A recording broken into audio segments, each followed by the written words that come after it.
హుజూర్ నగర్ నియోజకవర్గంలోని గరడేపల్లి మండలం అప్పనపేట గ్రామ పంచాయతీ సర్పంచ్ ఎన్నికల్లో కాంగ్రెస్ పార్టీ చీటింగ్కు పాల్పడిందని బీఆర్ఎస్ పార్టీ తీవ్ర ఆరోపణలు చేసింది. అప్పనపేట గ్రామ పంచాయతీ బీఆర్ఎస్ అభ్యర్థి ఇంజమూరి గుర్వమ్మ నిన్న జరిగిన సర్పంచ్ ఎన్నికల్లో పోటీ చేయగా గ్రామంలో మొత్తం 1306 మంది ఓటర్లు ఉండగా ఓట్ల లెక్కింపు సమయంలో కౌంటింగ్ ఏజెంట్ లేని వ్యక్తి గోడ దూకి కౌంటింగ్ రూంలోకి ప్రవేశించాడని ఆరోపించారు. ఓటు ముద్రను అక్రమంగా వినియోగించి అధికార పార్టీ అభ్యర్థికి అనుకూలంగా కత్తెర గుర్తుపై ఓట్లు వేసినట్లు బీఆర్ఎస్ పేర్కొంది. అలాగే మిగిలిన పోలింగ్ సామగ్రిని స్కూల్ ఆవరణలోనే కాల్చివేశారని తెలిపారు. కౌంటింగ్ జరుగుతున్న సమయంలో కావాలనే విద్యుత్ సరఫరాను నిలిపివేశారని ఆరోపించారు. హుజూర్ నగర్ నియోజకవర్గంలో బీఆర్ఎస్ ఆధిక్యంలో ఉన్న చోట్ల మాత్రమే కరెంట్ కోతలు జరిగాయని విమర్శించారు. దీనికి స్థానిక లైన్మన్ మరియు ఏఈ అధికార పార్టీ ఒత్తిడితో విద్యుత్ నిలిపివేశారని బీఆర్ఎస్ నాయకులు ఆరోపించారు. గుర్వమ్మ గెలవాల్సిన స్థానంలో అధికారుల కనుసన్నల్లో ఫలితాన్ని వక్రీకరించి ఆమెను ఓడించారని బీఆర్ఎస్ పార్టీ పేర్కొంది. ఈ ఘటనపై వెంటనే పునఃపరిశీలన చేపట్టి ఆర్ఓతో పాటు సంబంధిత లైన్మన్, ఏఈలను సస్పెండ్ చేయాలని డిమాండ్ చేసింది. అప్పనపేట గ్రామ ప్రజల పక్షాన గుర్వమ్మకు న్యాయం చేయాలని ప్రభుత్వాన్ని కోరింది.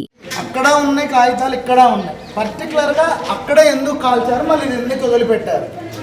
అసలు ఆ మూలకి స్కూల్కి సంబంధించిన వ్యక్తులు ఆ మూలకు ఓన్లీ టాయిలెట్కి మాత్రమే ఉపయోగిస్తారు. అది ఏనాడు తగలబెట్టడం అనేది లేదు. వాళ్ళు విధులకు వచ్చే టైంకి నిన్న ఎలక్షన్స్ జరిగినాయి. ఈ నిన్న ఎలక్షన్లు జరిగినప్పుడే అది జరిగింది. అసలు అక్కడ ఏముంది, తగలబెట్టాల్సిన అవసరం ఏందనేది మాకు కావాలి. ఇక్కడ ఇంత చెత్త ఉంది, దీన్ని ఎందుకు చేయలేదు, దాన్ని మాత్రం ఎందుకు చేశారు, అది ఎవరు చేశారు, కావాల్సినంత ఏంది అక్కడ, అందులో ఏముంది. అది దొరికిన వెంటనే ఇక్కడ ఆమెకే స్వస్తిక్ సింబల్ ఉన్న ఒక చెక్క ముక్క దొరికింది. అది రెండు వైపులా లేదు, ఒక పక్క ఉంది. దాన్ని క్రియేట్ చేశారా, దొంగ ఓట్లు వేశారు అనేది మాది. మీరు దీని మీద క్లియర్గా ఏం చేస్తారు అనేది మేము మీకే వదిలిపెడుతున్నాం. మాకు ఇమీడియట్గా మాకు దీని మీద స్పందన అనేది రావాలి. అది ఎంఆర్ఓ చేస్తాడా, ఎంపీడీఓ చేస్తాడా, కలెక్టర్ చేస్తారా, ఆర్ఓ ఆఫీసర్ చేస్తాడా అనేది మాకు తెలియదు. అది మీడియా వాళ్ళు మాకైతే ఇమీడియట్గా కావాలండి. ఈ ఊరిలో మొత్తం హవా అనేది మొత్తం మాదే ఉంది. మంచి వ్యక్తి అనేసి ఓట్లేసి నమ్ముకున్నారు, గెలిపించుకుందామని అనుకున్నారు. 10 వార్డులకి 7 వార్డులు మనవి వచ్చినప్పుడు టీఆర్ఎస్, 3 వార్డులు కాంగ్రెస్ వచ్చినప్పుడు సర్పంచ్ అభ్యర్థి ఎందుకు వెళ్ళిపోయిందట? అప్పటి వరకు వాళ్ళ వర్గం వాళ్ళు స్కూల్ ముందే లేరు. ఎప్పుడైతే కరెంటు పోయిందో, కరెంటు పోయిన మరుక్షణమే వేలలు గోలలు వేసుకుంటూ స్కూల్ దగ్గరకు వచ్చారు. ఈ గ్యాప్లో ఏం జరిగింది? లోపల వాళ్ళు ఎవరు మెసేజ్ చేసి వాళ్ళని పిలిపించుకొని గోలలో వేలలో రచ్చ చేశారు. ఇక్కడ పేరింజమూరి గుర్వమ్మ అండి. అప్పన్నపేట గ్రామానికి సర్పంచ్గా పోటీ చేస్తే వార్డు మెంబర్లు మొత్తం 10 మంది వార్డు మెంబర్ల 7 బీఆర్ఎస్ అభ్యర్థులే వచ్చారు. అప్పటికి మెజారిటీ నాకు 170 మెజారిటీ ఉంది సార్.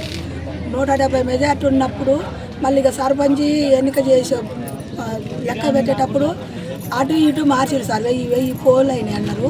ఇంకా కొన్ని ఉన్నాయి లోపల, అవి లెక్క వేయలేదు. లెక్క వేయకోకుండా ఏం చేసిరంటే అవి లెక్క వేసేటప్పుడు 70 ఓట్లు లెక్క వేయగానే కరెంటు తీసిరు సార్. కరెంటు తీయగానే వేరే అభ్యర్థి ఒకటి వచ్చి వాడికి ఏజెంట్ ఫామ్ లేకుండా లోపలికి వచ్చింది సార్. లోపలికి వచ్చి కరెంటు బాగానే వాటి మీద ఇట్లా చేతులు పెట్టిండు. మరి కరెంట్ రాగానే చేతులు పెట్టిన ఏంటంటే ఉట్టినే పెట్టిన అన్నాడు. అది తేడా సార్, ఏం లేదు. నాతో సంతకాలు ఎట్ట పెట్టి కదా. ఇంకా కొన్ని ఉన్నాయి ఓట్లు, ఇంకా 200 ఓట్లు ఉన్నాయి. 1200 అన్నారో 1100. మరి బ్యాలెన్స్ లెక్కేయకముందే 1000 ఓట్లు లెక్కేసి ఎట్లా సంతకాలు పెట్టిస్తారు సార్? మరి నాకు తెలియదు, నాకేం అర్థం కాలేదు. కరెంటు పోయింది, చీకటి ఉంది. మరి అవతల ఏజెంట్ వచ్చి నా పోస్టర్ల మీద సంతకం పెట్టేది, వానికి ఏజెంట్ పాస్ లేదు, ఎట్టొచ్చిండు. ఇంకా అదొక్కటే సార్ మీరు నిర్ణయించాల్సింది. హుజూర్ నగర్ నియోజకవర్గం గరడేపల్లి మండలం అప్పనపేట గ్రామ పంచాయతీ బీఆర్ఎస్ పార్టీ అభ్యర్థి ఇంజమూరి గుర్వమ్మ గారు ఏదైతే నిన్న సర్పంచ్ ఎలక్షన్లో పోటీ చేయడం జరిగింది, ఏదైతే ఇక్కడ ఉన్నటువంటి గ్రామ ఓటర్లు 1306 ఓటర్లు ఉండగా ఎలక్షన్ జరుగుతున్న సమయంలో, కౌంటింగ్ జరుగుతున్న సమయంలో అక్రమంగా అంటే ఏజెంట్ పాస్ లేనటువంటి వ్యక్తి స్కూల్లోకి ప్రవేశించి అతను ఒక చిన్నపాటి ఇది ఎలక్షన్ అంటే ఓటేసేటటువంటి దీన్ని తీసుకొచ్చి దీనికి 2 వైపులా ఉండాల్సింది ఒకవైపే దీన్ని చేయించి వాళ్ళకి ఇష్టం వచ్చినట్లు వాళ్ళ అభ్యర్థి గెలిచేటటువంటి అధికార పార్టీ అభ్యర్థి గెలిచేటట్టు వాళ్ళ వైపు ఉన్నటువంటి కత్తెర గుర్తుకి ఓట్లను వేసుకోవడం జరిగింది. మిగతా పోల్ సిటీలు మొత్తం స్కూల్కి బయట అంటే స్కూల్ ఆవరణలోనే కాల్చివేయడం జరిగింది. ఏదైతే ఈరోజు మా రాష్ట్ర ప్రభుత్వం ప్రతిష్టాత్మకంగా తీసుకున్నటువంటి ఈ ఎలక్షన్లో కేవలం హుజూర్నగర్ నియోజకవర్గం మొత్తంలో కూడా బీఆర్ఎస్ పార్టీ ఎక్కడైతే లీడింగ్ ఉందో, బీఆర్ఎస్ పార్టీ ఎక్కడైతే గెలుస్తుందో అక్కడ మాత్రమే కరెంటు పోవటం అనేది చాలా దారుణమైనటువంటి విషయం. ఎందుకంటే మేము ఒకటే అడుగుతున్నాం, ఇక్కడ స్థానికంగా ఉన్నటువంటి లైన్మెన్ ఏదైతే ఉందో కక్షగట్టి కరెంటు తీయడం జరిగింది. అదేవిధంగా ఇక్కడ ఉన్నటువంటి ఏఈ గారిని కూడా మేము ఒకటే అడుగుతున్నాం, మీకు ఏ సమాచారం ఇచ్చి ఈ అప్పన్నపేటలో ఎలక్షన్ కౌంటింగ్ జరుగుతున్న సమయంలో కరెంటు తీయటం మీ అధికారంలో ఉండి ఏదైతే అధికార పార్టీ చెప్పినటువంటి మాటలు విని ఈరోజు కరెంటు తీయడం జరిగిందో మేము బీఆర్ఎస్ పార్టీ పక్షాన ఒకటే అడుగుతున్నాం. ఇక్కడ గురవమ్మ గారు గెలవాల్సినటువంటి స్థానంలో దీన్ని మొత్తం వక్రీకరించి అధికారుల కనుసన్నల్లో వాళ్ళ అంటే తప్పుదోవ పట్టించి ఈమెను ఓడిపించడం జరిగింది.